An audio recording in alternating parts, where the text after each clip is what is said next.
Welcome to Liberty Matters. My name is Dan Liddicott, and with me today is Josh Bastow, who recently stood for the local elections in Royds, Bradford, and he's going to tell us more about what that's like and his experience. So thank you for joining us, Josh. Thank you for having me, Dan. It's a pleasure.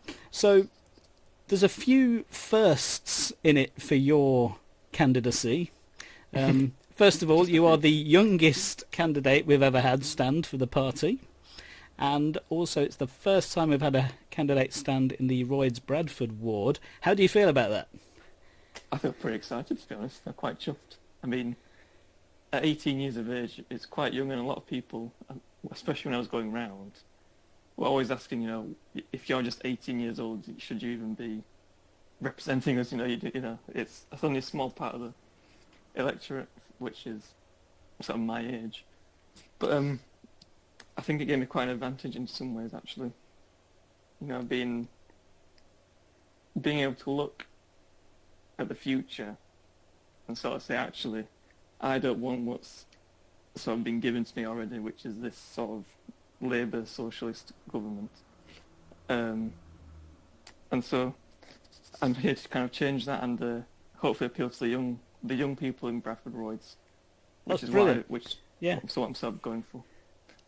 And that's really good. I'm surprised, I suppose, in a way, that some people would consider your age to be an issue. It was almost the other way round when we had the recent referendum for whether we should stay or leave the EU, and people were saying, "Oh no, we should ask the young people what they think." And this time they've flipped it around. Very curious, very curious. So it's really odd. Yeah, you said it kind of gave you an advantage. Tell us about that. It's quite well in some places, especially near where I live. There's sort of a young population base, especially in Bradford, where there's a big youth vote, because we've got quite a young population from immigration. So if you're speaking to people who are about 20, 23, who've just bought their own house, and they've just sort of discovered what it's sort of like to get on the housing ladder and the difficulties that the government have made, and increases in tax and things like that, with the council tax just gone up, it's quite a big burden for people like that have just paid a lot of money on a deposit in a house and sort of things like that, and haven't really got up to the high-paying jobs yet in the roles they're going for. That's fascinating, because you're viewing it from the people who have literally only just started. They are putting skin in the game as much as they've got and as much as they can, but they're also feeling, the pinch of the big state and what that means, and so they're recognising what you see, which is that it's a barrier. I think if we can get them now, whilst they've just sort of got onto it and they know exactly what it's like, hopefully we can keep that sort of vote there secure, and they won't sort of lose that sort of appreciation in a few years, like some people seem to do, where they go, actually, I don't ever remember it being that hard, and sort of vote to then make it like harder for all of us to get on the housing ladder. So I'm hoping that sort of vote we can secure in Bradford, and it is quite a large chunk. And maybe going forward we can end up winning a seat in a few years' time. That's my game. I'm sure you're right. I'm sure you're right, and I really admire the optimism that you're showing there. I mean, I know you put something in the newsletter where you were even optimistic about the result you got for a first time, and you should be very proud of what you've done. Where do you get your optimism from? What gives you that picture of the future? It's just that absolutely anything can change. I mean, the referendum result, that was something I wasn't expecting. I couldn't vote at that time, but I was campaigning for it, and every single person was saying, no, it's not going to happen, the odds were against us to winning. And then somehow it turned out at the end that we did. I mean, I look at other countries, what they do. I mean, one of my favourite countries in the world is Iceland. And if people just keep going for something and working towards it, and eventually it does happen, change can happen in politics, even if it's very, very slowly. But yeah, I think if maybe 5 years, 6 years, we could have a good chance of being the number, if not number one, number two party at least in that ward. And then maybe sort of Labour, which have held it ever since its creation, will start to actually think and not quite take the seat for granted as they do now. Because, I mean, they could I mean, I don't know, got one leaflet from at the election. They could literally just sit there and they'd win the seat. I mean, it's not something I like. Sort of that sort of complacency, because I mean, it creates bad politics, really, doesn't it? That's a really interesting analysis, and the picture I've got in my head, because I do know quite a few people in this situation, and perhaps something that Labour overlooks about migrant workers is the entrepreneurial start from scratch spirit they bring with them, a lot of them. And so they perhaps don't see, especially coming from Eastern Europe, having felt the pain or seen their parents' pain or culturally understanding the pain that socialism brought in Eastern Europe. You know, will they reject it, in fact, in Royds Bradford? I'm hoping so. I mean, Royds itself hasn't got a very... I mean, it's predominantly white, sort of British. But I mean, neighbouring wards are sort of more leaning towards that. So there's a bigger Polish and Ukrainian population in them sort of places. And you do see it change ever so slightly. I mean, our neighbouring ward, Queensbury, their independent lost and they went to the Conservatives. Isn't that interesting? It is interesting. Yeah, because he held that for a long time. And what sort of political slant was he? He was a bit... I think he was a bit mixed. I mean, he was ex-BNP, to put it in perspective, but he was that more sort of nationalist. So you can see then that the influx of different political attitudes then has swung it there already. Fascinating stuff. So you talked about how the youth thing was a bit negative, but also a bit positive. And you probably recall them talking in the news about the Youthquake. But the Youthquake, yes. But that always seemed to be a left-wing thing. They were trying to claim it for themselves. But here you are, Josh, standing in Royds Bradford, the Labour heartland, claiming to be a libertarian. Why did you choose libertarianism?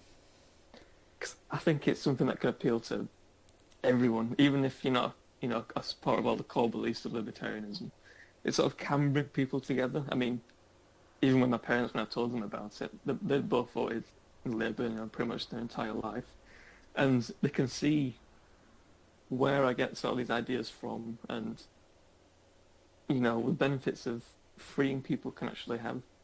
I mean, if you're sat thinking, if you're a Labour moderate, for example, sat in Royds ward, and you could think, Jeremy Corbyn, I don't quite agree with how extreme it's going, like giving under 25s free bus passes, for example, or something like that. And they could look at libertarians and think, they're not the Conservatives who, their entire life they've hated, for example. They look at libertarians and think, actually, it's sort of a ground that you can meet at and actually not regret voting for them, almost. That's brilliant. And I'm picturing it as you're explaining. I'm thinking, that could actually work. Because the reality is, libertarians don't see themselves as right-wing or left-wing. So, hopefully go on. Yeah, so, I mean, that's what annoyed me when Theresa May always refers to it as libertarian right.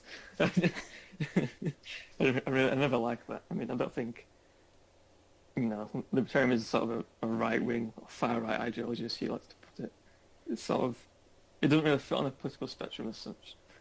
That's what I always think. No, you're right. It certainly doesn't fit on the one that I was taught for most of my life, and probably the same for you, which is that there is only one axis for a start, and it has the left at one end and the right at the other, and you must be somewhere on this spectrum, and if you're sensible, you'll choose one or the other. But libertarians flip it round the other way, and they say, well, you can play left and right if you want. We actually have a different way of looking at it. It's not left versus right. It's the state versus the individual. Exactly. I mean, that's what I always say to people. The Conservatives are claiming to be the right, but what they've been doing with free speech, you could easily associate with the far left sort of thing. So it's like, that's right. It doesn't really work, does it? No, it doesn't. In fact, you could argue that the whole left-right scale is actually authoritarian, the whole thing. No wonder there isn't anything else to choose. So, It's just one giant game, really, for them. yes, it is. Yes, it I is. think they do it to keep us out, really, because if we can't put ourselves on the spectrum, they can just say, oh, they're a bunch of extremists on the right. That's and right. People Yeah, we're so extreme, aren't we? Libertarians' secret plan is to take over the world and then leave everyone alone. What is that? So that sounds. That's pretty much it. So, I was going to ask you, what was it like to be a first-time campaigner? But from what you're saying, this wasn't the first campaign you'd done, because you had campaigned during the referendum. Tell us about that. Yeah, so I was, well, how long was I been? 16, 17 at the referendum.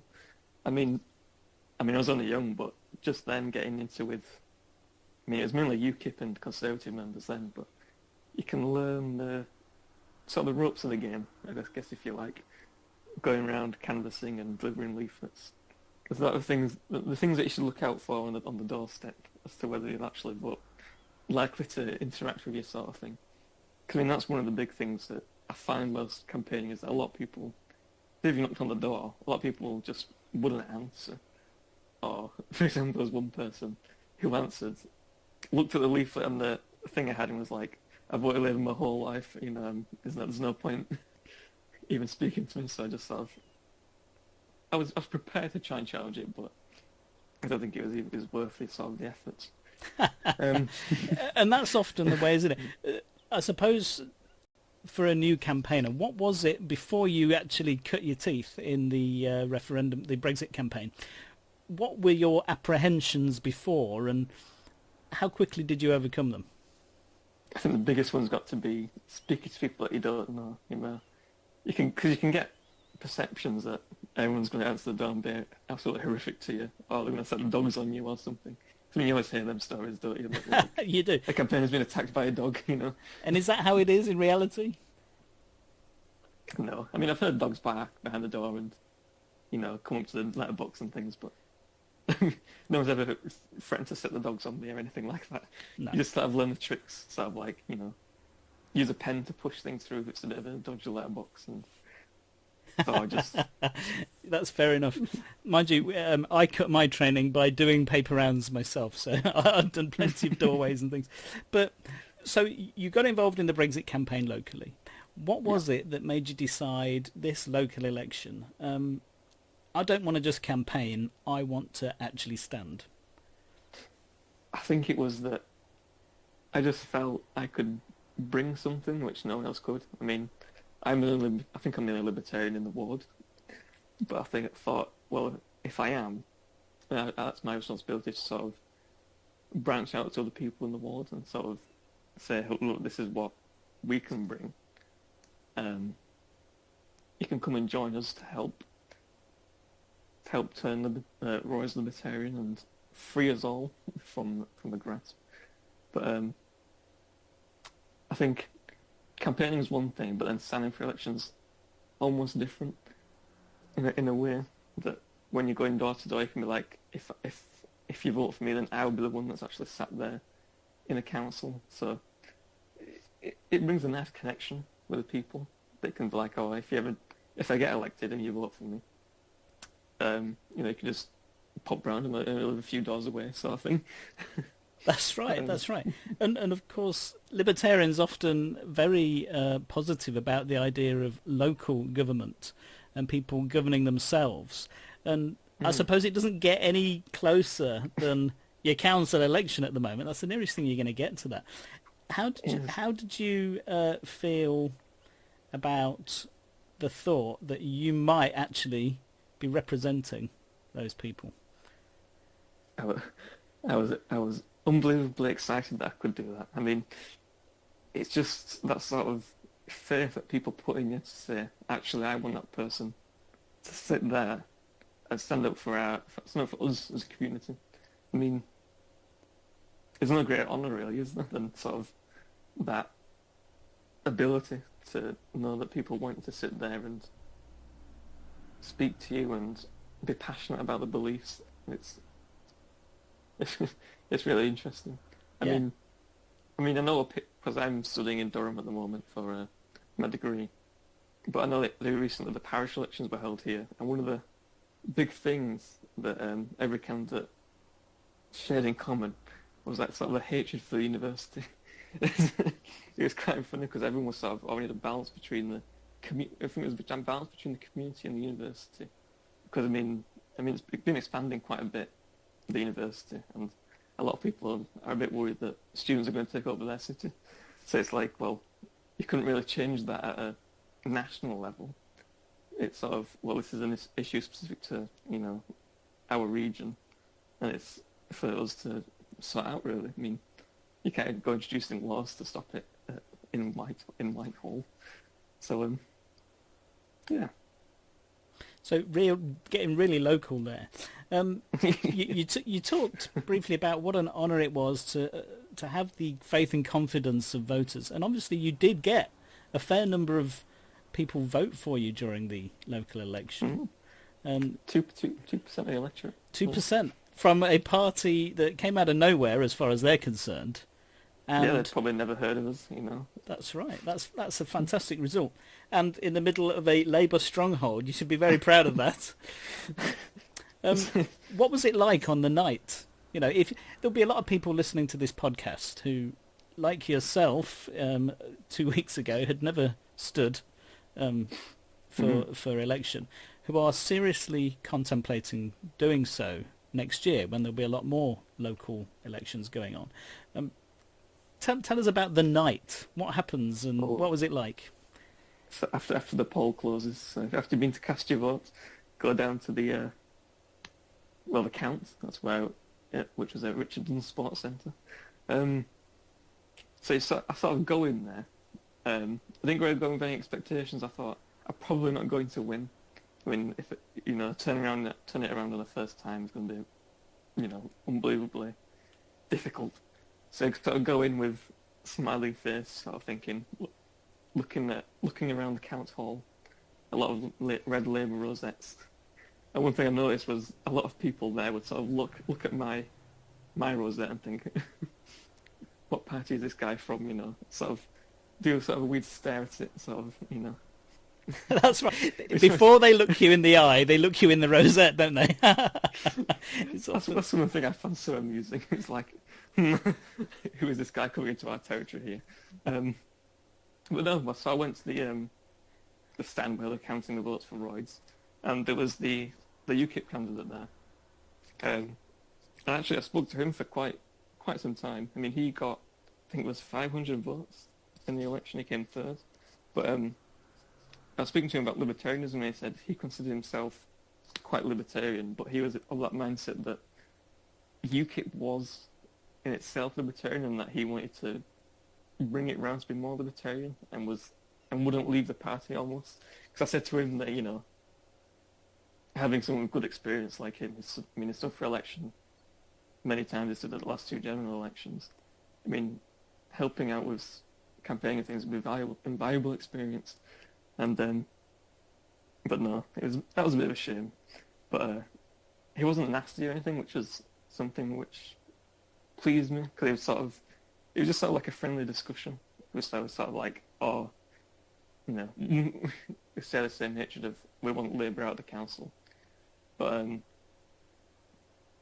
so I mean, none of them particularly nasty, which is always a nice thing. Yeah, it is, and that's really as it should be. But the whole point is it all gets sorted out in the ballot, and not with angry words from person to person.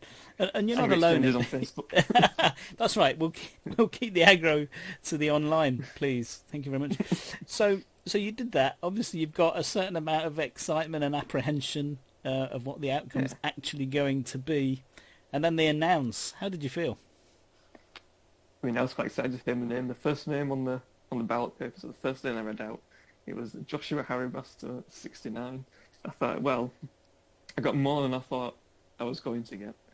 So I was really quite chuffed with myself. I mean, it may be the same result I was kind of expecting, but you can walk away with a smile on your face thinking 69 votes, 68 other people, if you exclude mine, have decided to put that cross in my name. And it's a real honour, it's not something that you really don't get the other chance to experience otherwise. Because I mean, elections you don't really get them anywhere else except for obviously to be an MP or for a local council, and it's just that feeling which is really hard to describe. I mean, I can tell. I can hear it bubbling up in your voice even now. You know, as you think about it. It's really hard to describe, but it's sort of you go in there. You know, you've got no real expectations. You can sort of just enjoy yourself. You sort of think, well, even if I lose, I had nothing to lose anyway. You know, it's 2% more than I'd have got if I didn't stand. So that's right. And the way I saw it, it was a win-win situation. 100% correct. I totally agree with you there. That there is nothing to lose, and what you've done is you have blazed the first trail, which other people will be able to follow. There's a ward now in your area that knows who Libertarians are. I think there was 2,500 ballots cast, so every single one of them person will have seen that name, seen the party logo, seen the party name. You know, they can easily now go look it up if they didn't already. It's 2,500 people reached out to quite easily there.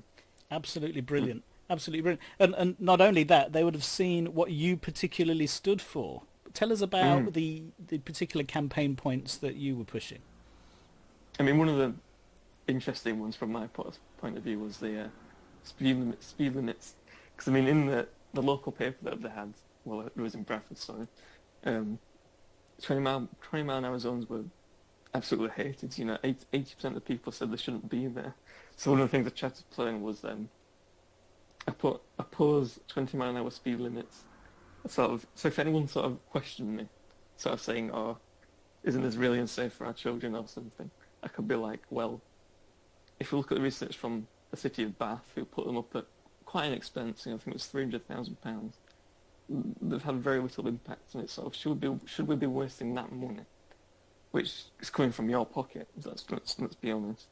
And yeah, a lot of people are quite sort of appreciative of that fact that actually, instead of just doing something like vanity, like 20 mile an hour will instantly save X amount of lives or something, that actually there's a different side to the story, that you actually need to look at the facts, and does it really make sense to spend a few £100,000 changing the speed limit on a road, for example? No, you're right. And people often, they're told one side, aren't they? And they assume that it's always true and that what's happening is for the best. But what you're saying is... Then it's the sort of get that picture in the head that if you don't support that, then you're instantly like a speed demon, a maniac. Or, isn't that... That's the implication, isn't it? So people don't question it, but you are questioning it.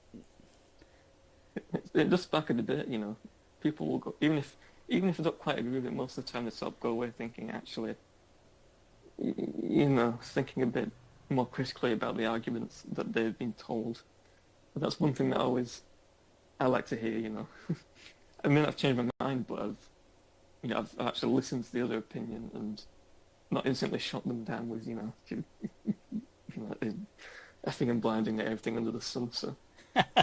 And I think that's a really important tip as well that people can get from that, and that is that campaigning, canvassing doesn't have to be confrontational at all. It's a conversation, really. You find that most people aren't really up for sort of blazing you out over things, so they do just sort of listen to you and evaluate it themselves at a different time. So that's all I can really ask them to do. Brilliant. And what other campaign points did you have? Reduction in the number of councillors, that was a big one. That was shared by a fellow candidate, it turned out, later on. It's one thing that a lot of people don't quite understand, because as a ward, there's an electorate of 12,000 people in Royds, but there's three councillors. You don't really see much of any of them, anyway. So, why do we need to pay them all 13,000 in base expenses plus whatever they get in extra allowances? And that was one thing which nobody would support. So that was a good thing. And then opposing raises in council tax. that was another big one that the majority of people agreed with. There's the occasional person that's like, who probably doesn't pay council tax anyway, who was saying, what about the bin collections or funding local social care? And how did you answer queries like that? Because I can imagine that you initially might have felt put on the spot or something, but what did you say? First thing I said was, what are we funding currently, which you think actually do we even really need to bother with this? So in Bradford, there's these, we've been spending money on the city centre, and hasn't really made an impact. We spent a few £1 million putting a special, multicoloured lights on a building. Is this what your council should be spending money on? And if we keep allowing them to raise tax, that's the sort of thing they'll waste the money on. Are they even going to spend it on what you think they're going to spend it on? Are they going to waste it on themselves, really? Yeah, that's a very good point. But I said, especially with things like bins, the market's already semi-delivering it in Bradford. I mean, you have to pay to have your garden waste collected already. It's £5. It's not extortionate. But if the market can deliver it better now, then why not let them do it rather than have this state do it for a rather inflated price? It's taking an extra, £1,000 or more away from every year. Sort of. How did people take those answers? Did they understand where you were coming from? Yeah, most of it did. I mean, some people would still say, tax is needed for the roads or whatever, But, yeah, I mean, most of the time they're quite receptive to it. I mean, some people obviously weren't, the sort of the die-hard Labour fans who, really wouldn't like the tax being reduced. Such, yeah, or would rather have the tax being aimed at, the high band council tax. But the problem, especially in Bradford, is there's very, very few high bands, so their theory doesn't really make any sense at all. Gotcha. Most houses are in the the lowest bands, so you're only paying up to £1,000 or so. Thing if that. Interesting. So you obviously gained a lot of experience there talking to people with a variety of opinions. How would you gauge your ability to be more successful next time? I think I could definitely be more successful. It's just sort of reciting the typical arguments that you can get given. So if I came away from this election with a common question being, how are we going to get our bins emptied if we reduce council tax? So next year, in fact, before the election, I could sort of have a few ideas planned in more detail, maybe, and then sort of have them able to recite a lot quicker. Yes. Yeah. Seem a bit more confident in the answer, so you can just instantly. Gotcha. So interesting. So we're seeing here a picture of what libertarianism looks like when it meets Labour stronghold.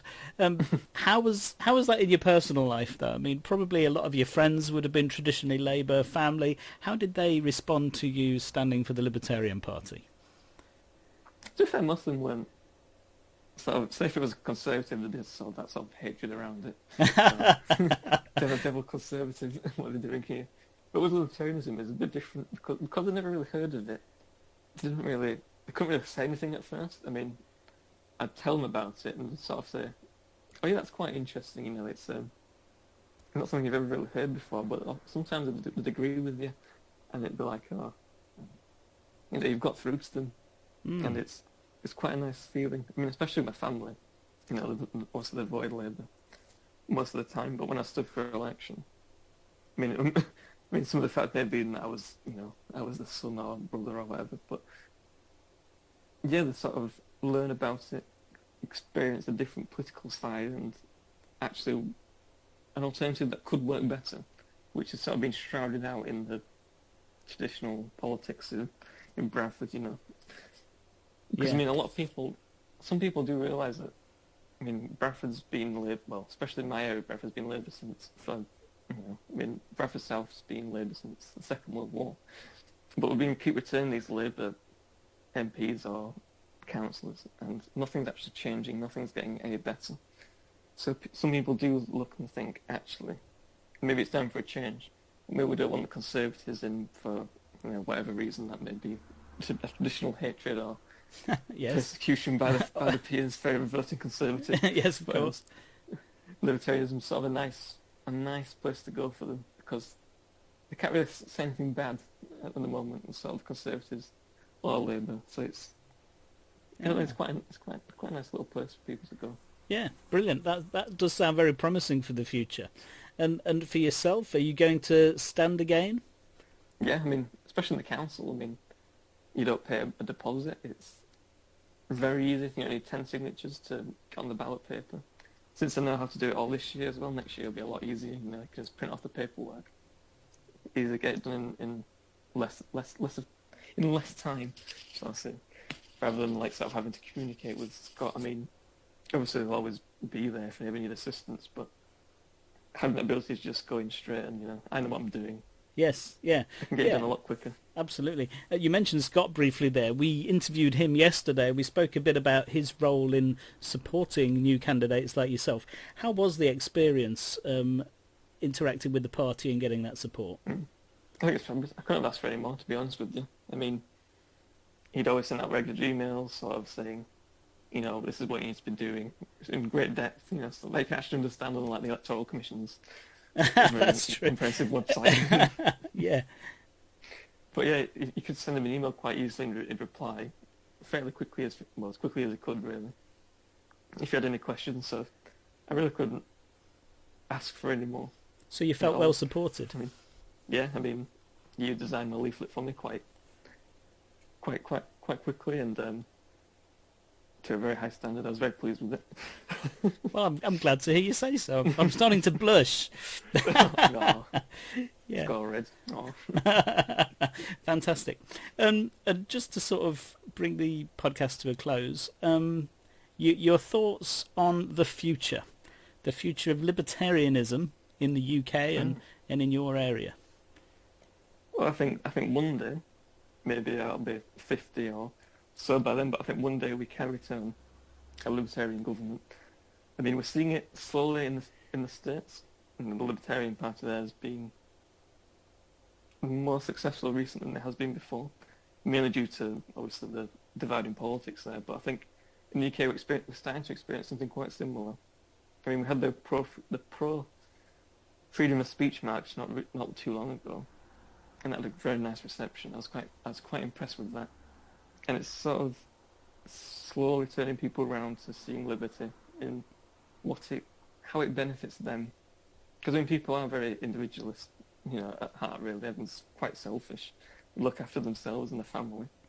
And actually, how libertarianism benefits them and the peers. It's sort of just leaving people alone. We're slowly getting through to people. I mean, I'm hoping that one day, within the next decade or so, we'll start winning a lot of council seats. And it's then once you start getting onto the councils that you can sort of influence things there, and then people will start voting for the general elections, start gaining MPs, and then maybe one day we'll be the official opposition, or even straight into the government. And how amazing would that be? Well, I share your optimism, Josh, and it's really great to hear it coming from yourself. You've made a very interesting point about leaving people alone, and really, I suppose, from a libertarian point of view, the philosophy is that people know how to live their own lives far better than someone else does. Exactly. It's like, I don't understand why people think that they can decide what someone should do better than someone else. It's that sort of philosophy that's always annoyed me. Why does someone sat in an ivory tower know how I should live my life when they've never lived like me, sort of thing? And that's, everyone's different. There's no one size fits all. And I share the same perception in education. I think, standardized testing does not help the majority of people, and I think a lot of people do share that same feeling. That actually these politicians don't really know what it's like to be with us, and let's just start just leaving us alone. Final question for you then. What would you say then to any of the party members listening to this podcast to encourage them to stand for election next year? I'd say get your head down and just go for it. I mean, there's nothing to lose. You get fantastic support. You get to meet some interesting people. I mean, you get to meet your candidates, your fellow candidates. You get to speak to them and, you know, make some interesting conversation and see their views. But you also get to meet the people a lot more than you would otherwise. You know, sort of gauging what other people actually think. And I think that can influence your own beliefs quite some as well. You know, once you're out there campaigning, you sort of think, actually, a lot of people might not be as well off in certain areas and think, actually, this would help. Can help shape your opinion on, especially on government policy and things like that. But, yeah, I mean, definitely give it a go. I was definitely very excited to do it, and I'll definitely do it again. Brilliant. There's Brilliant. definitely nothing to lose. Absolutely, and that's fantastic that you did do it, and you got a great result for someone doing it for the first time in that area, and also someone so new to campaigning. Thank you very much for joining me this evening. Thanks for having me. And to everyone out there, this is Dan Liddicott interviewing Josh Bastow for the Libertarian Party.